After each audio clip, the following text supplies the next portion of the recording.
Olá, pessoal do sétimo ano, estamos aqui para dar continuidade ao nosso capítulo, né? Estamos vendo o capítulo 11, né? Hoje a gente vai falar da União Ibérica, vamos falar um pouco da invasão holandesa no Brasil, tá? Onde os holandeses eles ajudaram na comercialização e na produção do açúcar brasileiro quando era vendido para a Europa. Aí veio a União Ibérica e os holandeses foram expulsos do Brasil pelos espanhóis. Mas, professor, o que é que tem a ver Espanha com as colônias brasileiras que eu não estou entendendo? Calma, eu vou explicar, tá? Vamos lá primeiro falar um pouco da Holanda. Pessoal, a Holanda é considerada os Países Baixos. A Holanda, ela pertencia à Espanha, tá? Como é, professor? A Holanda era colônia dos espanhóis. Mas,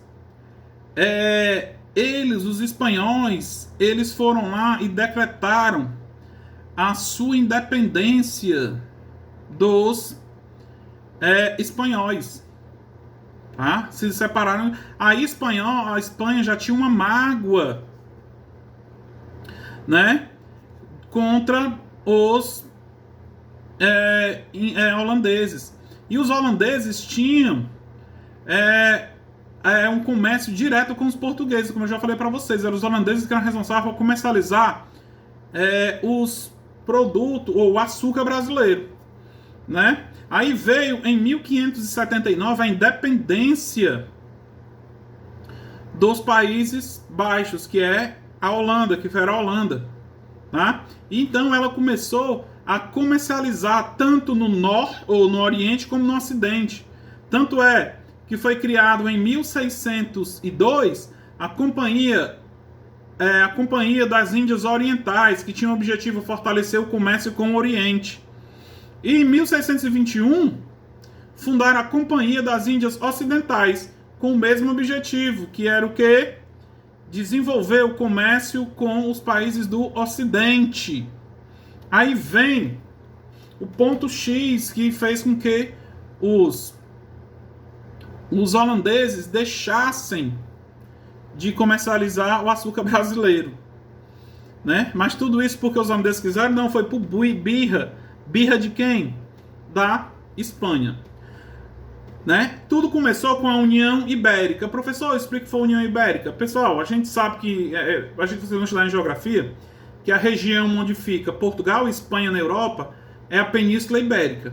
Então a gente já tem uma noção do que foi essa União Ibérica. O rei de Portugal, pessoal, desapareceu sem deixar herdeiros, tá? Quem era o rei? Dom Sebastião, desapareceu na cruzada, era o rei de Portugal. E não tinha deixado herdeiro. Quem assumiu, né? Foi um cidadão chamado Dom Henrique, tio-avô de Dom Sebastião. Mas Henrique já era velho e veio a morrer em 1580. E Portugal ficou sem rei. Por quê? Dom Sebastião não tinha herdeiros. Quem assumiu foi o tio dele, Dom Henrique, que era velho e morreu. Então, quem questionou o trono português foi um primo de Dom Sebastião. Quem era esse primo? Dom Filipe II da Espanha, né? Que era neto do avô de Dom Sebastião. Então, Dom Filipe II da Espanha, ele reivindicou o trono porque ele era da família real. E o que é que acontece? Dom Filipe assume o reino também de Portugal. Aí inicia-se, pessoal, a União Ibérica, que durou 60 anos, de 1580 a 1640. A União Ibérica nada mais, nada menos foi do que a união entre Portugal e Espanha, sob o domínio de Dom Henrique. Aí o que é que acontece? Os espanhóis assumem o governo português, começa a União Ibérica, mas lembre, quem comercializava o açúcar brasileiro da Europa? Os holandeses. E os holandeses, eles pertenciam aos espanhóis. E os espanhóis, para se vingar dos holandeses, foram lá e cortaram relação deles com os brasileiros, com os portugueses. Tá? E os holandeses, vendo que iam ficar no prejuízo, foram lá e invadiram o Nordeste brasileiro. Primeiro invadiram a Bahia, mas isso eu não vou explicar agora. Tá? Mas vamos voltando para a União Ibérica. Então a União Ibérica foi a união entre Portugal e Espanha. O rei de Portugal morre, não deixa herdeiro, e quem assume o trono no lugar dele? O primo de Dom Sebastião, Dom Felipe da Espanha. Tá? Mas vamos ver o que é que o livro de vocês fala, que a gente tem que ler o livro. Né? Eu vou ler sem parar, só para a gente ver o que é que tem. Ó. No ano de 1578, ainda durante a batalha contra os mouros, a monarquia em Alquerque, o rei Dom Sebastião desapareceu, sendo dado como morto nos meses seguintes. Mesmo nunca sendo encontrado o corpo. Dom Sebastião era jovem, não havia deixado nenhum herdeiro, como eu falei antes, o que causou grande problema de sucessão real em Portugal. Em outras palavras, o problema era quem seria o novo rei. A solução imediata foi estabelecer como rei Dom Henrique, tio-avô de Dom Sebastião, mas que veio a morrer em 1580, ficando novamente o trono português vago e sem herdeiros. Como eu falei para vocês, o rei de Portugal morre e não deixa um herdeiro. Assim, nesse mesmo ano, o rei Filipe da Espanha, que era neto do antigo rei Dom Manuel I, reivindicou o seu direito à coroa. Diante da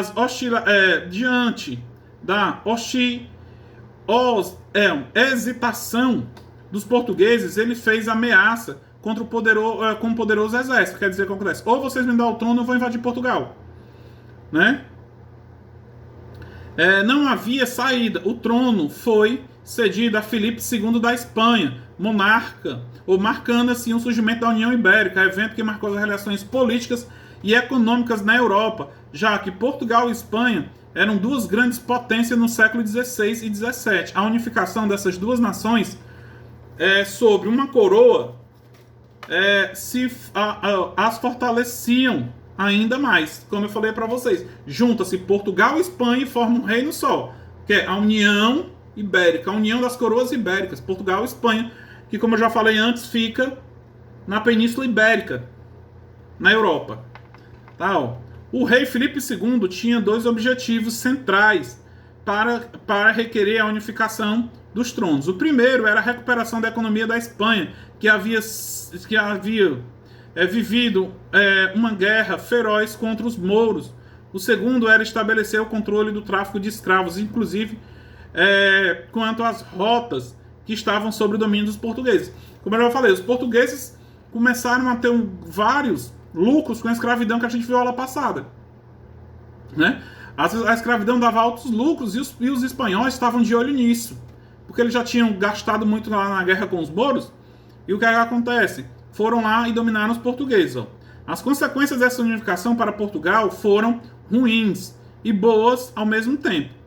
O fim do Tratado de Tordesilhas, devido à unificação dos dois reinos, possibilitou os portugueses no Brasil partissem para o interior e ocupando as terras antes pertencentes à Espanha. Como eu falei para vocês, o que proporcionou o Brasil... Não, estava no pessoal do oitavo, mas já vi isso no começo do ano. O que proporcionou o Brasil se expandir, porque a gente sabe que era só uma faixa de terra no litoral do Atlântico. Graças à União Ibérica, os portugueses que moravam no Brasil invadiram os territórios da Espanha, acabando com o Tratado de Tordesilhas. Tá? Em contrapartida, os inimigos dos espanhóis passaram a ser inimigos dos portugueses. Inclusive quem? Como eu falei para vocês, os holandeses. Que, devido à rivalidade com a Espanha, a tentativa de controlar o mercado do açúcar do mundo, inclusive no Brasil em 1824. Aí o que acontece? Quando os portugueses... Agora eu vou explicar um pouco, e depois eu leio de novo. Tá? Quando os espanhóis cortaram a relação dos portugueses com os holandeses com a saída dos holandeses invadir o Brasil. Diferentemente dos franceses, lembra que os franceses invadiram o Rio de Janeiro, fundaram a França Antártica, foram expulsos pelo sobrinho de Maurício de Nassau, ou foram expulsos por Maurício de Nassau, né? Maurício de Nassau não, professor. Por Estácio de Sá, sobrinho do Mendes de Sá, que era governador-geral, né? Então, quando Estácio de Sá expulsou os franceses, eles não voltaram mais para o território. Os holandeses foram diferentes, eles não invadiram o Rio de Janeiro. Eles invadiram onde? O Nordeste. Por que foi que os holandeses eram para o Nordeste? Porque a maior produção de açúcar no Brasil era no Nordeste. Tá? Primeiro, eles invadiram a Bahia, Salvador. Tá? Quando eles se instalaram em Salvador, a população, né, os senhores de engenho, fugiram para o sertão. Né? E os holandeses ficaram em Salvador, na capital, queriam tomar os engenhos. Mas só que os nativos, os brasileiros, se juntaram com os portugueses, né? E fizeram a chamada Guerra de Emboscada. Pegaram os holandeses de surpresa. Né? Eles fizeram da seguinte forma: a União Ibérica vinha com seus guardas pelo oceano, pelo mar, entrando pela Baía de Todos os Santos em Salvador, e os nativos de Salvador vinham do interior. Então eles encurralaram os holandeses, porque do mar vinham os soldados da União Ibérica, Portugal e Espanha, e do sertão vinham os baianos. Então eles sufocaram os holandeses. E isso, eles tiveram que fugir. Mas pensa que eles ficaram satisfeitos? Não, em 1630 eles invadiram Pernambuco. Aí a estadia deles em Pernambuco foi um pouco maior, tá? Que chegaram a trazer até uma pessoa de fora para administrar Pernambuco. E essa foi Maurício de Nassau. Agora esse sim, tá? Maurício de Nassau foi que desenvolveu Pernambuco. Então foi assim as duas invasões holandesas no Brasil. Mas em Pernambuco durou muito tempo, tá? Não foi tão rapidinho que Salvador, não. Tanto é que isso confunde vem até a nossa história. Porque se tem um forte que deu origem à cidade de Fortaleza, o Forte Schulenburg, foi construído pelos holandeses quando eles invadiram o Nordeste. É o forte que a gente tivesse em sala, a gente ia visitar, seria a nossa aula de campo desse ano. Né? O Forte Schulenburg, que é o forte Nossa Senhora Assunção, que fica de frente ao Mercado Central. Tá? Mas vamos ver o que é que o livro de vocês fala sobre a invasão holandesa. A invasão holandesa no Brasil. Os holandeses tinham conhecimento e o domínio sobre o ciclo do açúcar, como eu já falei, no mundo. Passava pelo controle das colônias, principalmente a brasileira. Então, os holandeses tinham grandes interesses no Brasil, porque aqui tinha muito açúcar. Os motivos centrais que levaram à ocupação holandesa no Brasil foram os motivos. A independência das Províncias Unidas da Holanda, em 1579. O que é que acontece? A Holanda pertencia à Espanha, decretou sua independência e os espanhóis foram chateados com eles, romperam todas as relações que eles tinham com o açúcar brasileiro.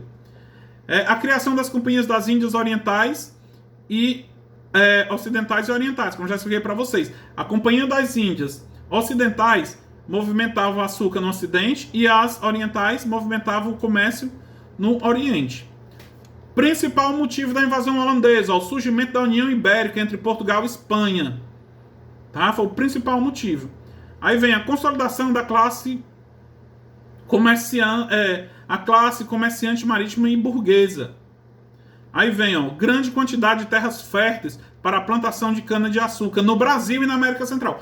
Aí, América Central, eu vou até tirar aqui do livro de vocês, porque eu não sei o que foi que ele botou, mas a gente está falando de Brasil, a gente não está falando da América Central. Professor, mas a gente está falando aqui da União Ibérica, a União Ibérica pertencia à Espanha e a Espanha, mas a gente está falando exclusivamente da invasão holandesa no Brasil.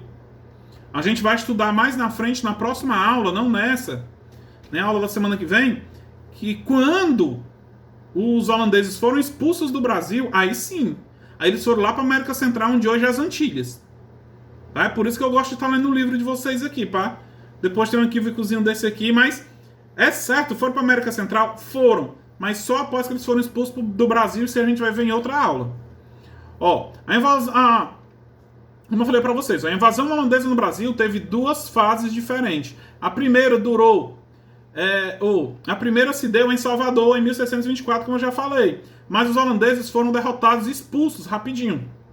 A segunda aconteceu em 1630, quando os holandeses conquistaram a cidade de Olinda, quando eles conquistaram Pernambuco. Tá? Vamos falar o estado de Pernambuco. Tá? Professor, por que não Recife? Porque nesse período a principal cidade de Pernambuco era Olinda, não era Recife. Tá? Vocês vão estudar isso lá no 9º ano que vem. Tá? Como se deu aqui, ó. A Companhia das Índias Orientais foi criada em 1621, falando de novo, ó, com o intuito de confrontar a Espanha e a fim de levar a guerra da independência dos Países Baixos ao Brasil. A colônia espanhola, ou a colônia da Espanha, a colônia da Espanha durante a União Ibérica. Foi o que eu quis dizer aqui. Pessoal, quando a Companhia das Índias foi criada, foi justamente para afrontar a União Ibérica. Porque os holandeses foram expulsos do Brasil pelos espanhóis. E o que acontece? Eles criaram a Companhia das Índias justamente para entrar no comércio do açúcar, voltar para o comércio do açúcar brasileiro. Que a gente sabe que o Brasil fica no Ocidente. Né, ó. Vamos lá. Ó. Os holandeses organizaram uma frota de 26 navios, 500 canhões e 3.000 homens. A conquista foi rápida, pois o exército português no Brasil não tinha soldados nem armamento suficiente para enfrentar as tropas holandesas. E isso foi quando eles invadiram Salvador. Tá? Em 1525, os espanhóis reagiram enviando uma frota naval com 30 navios, 1.000 canhões, 5.000 homens, que derrotaram as tropas holandesas e expulsaram do Brasil, liberando Salvador. Aí isso aqui é que eu expliquei para vocês, que foi a junção da Espanha, junto com Portugal, que mandou seus navios, e é porque vocês não estão falando. Mas o certo foi isso, foi guerra de emboscada. Os navios vinham pelo mar, e a população de Salvador, da Bahia, vinha por terra, dentro do sertão. E expulsaram os holandeses. Tá? Mas não satisfeitos, eles foram lá e invadiram Pernambuco. Ó, a derrota holandesa na primeira tentativa de invasão e dominação nas terras brasileiras não foi suficiente para fazer com que desistissem dessas investidas. A Companhia das Índias Ocidentais, mais uma vez, financiou a organização de uma frota naval de seu exército que para invadir o Brasil novamente. Dessa vez, foi em Pernambuco. Ó, em 1630, invadiram as cidades de Recife e Olinda. Esta seria a primeira etapa dessas invasões, pois o objetivo era dominar todo o Nordeste a partir de Pernambuco. Pessoal, professor, o senhor disse que eles invadiram o Ceará também? Pessoal, nesse período o Ceará pertencia a Pernambuco. Ainda não era a província de Ceará. Então, a partir do momento que eles invadem Pernambuco, eles chegam até o nosso estado. Ó, durante 5 anos ocorreram diversos conflitos com as tropas do então governo de Pernambuco. Ou com as tropas do então governador de Pernambuco. Matias de Albuquerque, que organizou as defesas do sistema, num sistema parecido com de guerrilha, fazendo emboscadas, principalmente no Arraial do Bom Jesus. Os holandeses, no entanto, entre os anos de 1632 e 1635, conseguiram expandir para o Rio Grande do Norte, Paraíba, o Rio Grande do Norte e a Paraíba, além de dominar Pernambuco e derrotar os resistentes do Arraial de Bom Jesus. Então, eles ainda conseguiram dominar mais tanto o Rio Grande do Norte como a Paraíba. Professor, cadê o Ceará? Já falei, o Ceará pertencia nesse período a Pernambuco. Tá? Então, quando ele dominou todo o Pernambuco, é que chegou até aqui. Tá? A Holanda teve apoio de muitos brasileiros que queriam, ou que conheciam bem a região, conduziu as tropas holandesas para as localidades onde queriam chegar. Mas, sendo mais tarde conhecido Domingos Fernando Calabar. Tá? Então, essa aí foi assim que foi a invasão holandesa no Nordeste. Tá? Primeiro Salvador e depois Recife e Olinda. Próxima aula, a gente vai falar sobre o governo de Maurício de Nassau. Que isso vai ser a pesquisa de vocês. Tá? Vamos pesquisar sobre Maurício de Nassau, o grande governador do Pernambuco holandês, do Nordeste holandês. Trouxe vários desenvolvimentos. A pesquisa eu vou deixar lá, ou pode ser digitada ou pode ser escrita. Eu quero que vocês leiam a pesquisa. Tá? Até o nosso próximo encontro. Abraço.